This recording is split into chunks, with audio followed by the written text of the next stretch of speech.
Olha, é uma crônica anunciada. Isso nós estamos acompanhando já seguidamente, não é? Lembra de Petrópolis, dos deslizamentos de Petrópolis, que foi assim um desastre, que todo mundo ficou impactado, não é? E se nós formos mais para trás, os deslizamentos nessa serra, no litoral, em vários em cidades que têm, inclusive, essa conformação geográfica de ter encostas, né?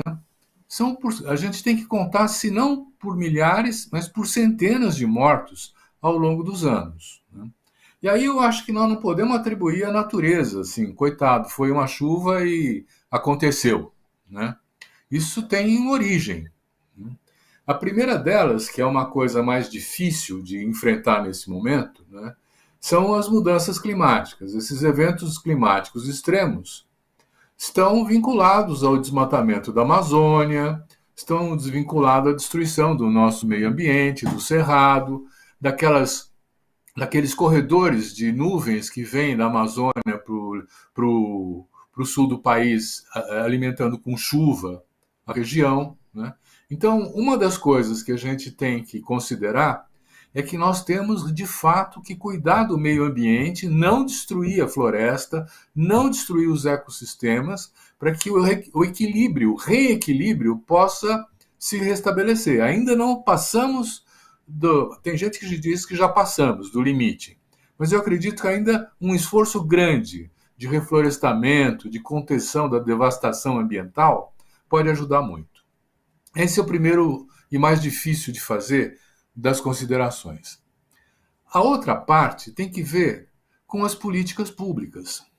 A outra parte tem que ver com o controle, por exemplo, das prefeituras sobre os loteamentos clandestinos que são abertos justamente na beira dos córregos, nas encostas das montanhas, e vão vendendo lote de terra para os mais pobres, que não têm mais onde ficar.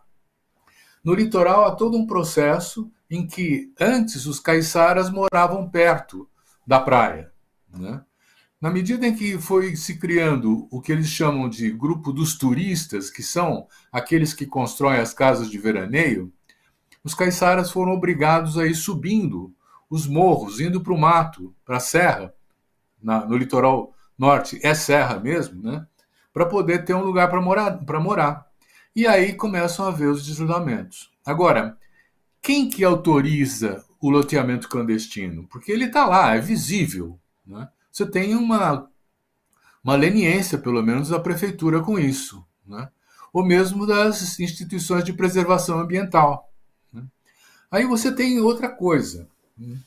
Nos últimos 10, 15 anos, se fortaleceram muito as iniciativas de criar condomínios fechados na praia, em nome da segurança e de tudo mais, e eles foram tomando os espaços urbanizados. Isso requer um conjunto de serviços, de jardineiros, de seguranças, de faxineiros, de cozinheiras, enfim, todo o conjunto de pessoas que provê os serviços para esses condomínios. Então foi se adensando a região, nesse sentido de que nas montanhas foram se agrupando, nas encostas foram se agrupando mais habitações precárias. Para somar a isso, nós não temos uma política habitacional popular desde o fim do governo Lula, né?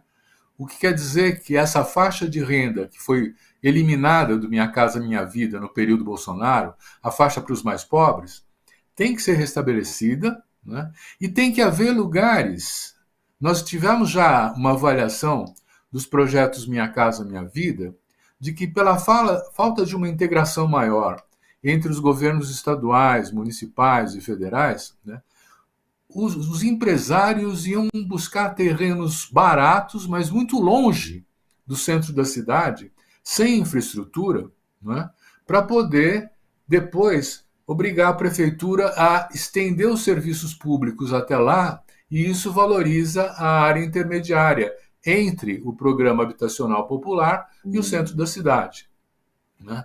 Então, nós temos que ter também uma articulação para permitir que as habitações populares estejam em lugares de centro da cidade, valorizados, com infraestrutura, com serviços próximos, com a padaria, com a farmácia, enfim, com tudo aquilo que precisa para uma vida normal nessa cidade. Então tem que ver também com planejamento urbano, tem que ver com a destinação da cidade. Eu estou falando do direito à cidade, um direito assegurado para todo mundo, que precisa, no entanto, ser efetivado, porque ele está cada vez mais sendo violado por essa ação predatória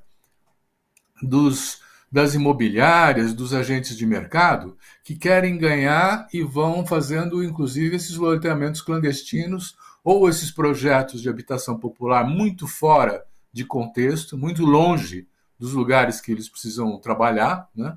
E isso precisa de um regramento. Eu acho, inclusive, pegando essa outra parte que você falou, da articulação com o governo federal, né, que o Lula está demonstrando uma capacidade de recuperar o espaço da política. Todo mundo está falando, não, ele está junto com o Tarcísio, eles estão fazendo juntos. Há bolsonaristas que estão bravos porque o Tarcísio está fazendo conjunto com o Lula, uma coisa. E o Lula falou muito bem na fala dele. Nós temos que defender o interesse público, o interesse de quem foi lesado, de quem foi vítima desse tipo de deslizamento, desse tipo de chuva, né? E certamente são os mais pobres. Você vai ver que dentre esses que morreram, e serão mais do que os que estão calculados até agora, a integralidade deles são de pessoas pobres que moram nas encostas, que sofreram os deslizamentos, os ateus. Vai haver um ou outro que é dessa classe média ou dessa classe média alta que se acidentou, mas a grande maioria é a penalização, de novo, dos pobres, né? Então, nós estamos falando de coisas que precisam ser garantidas.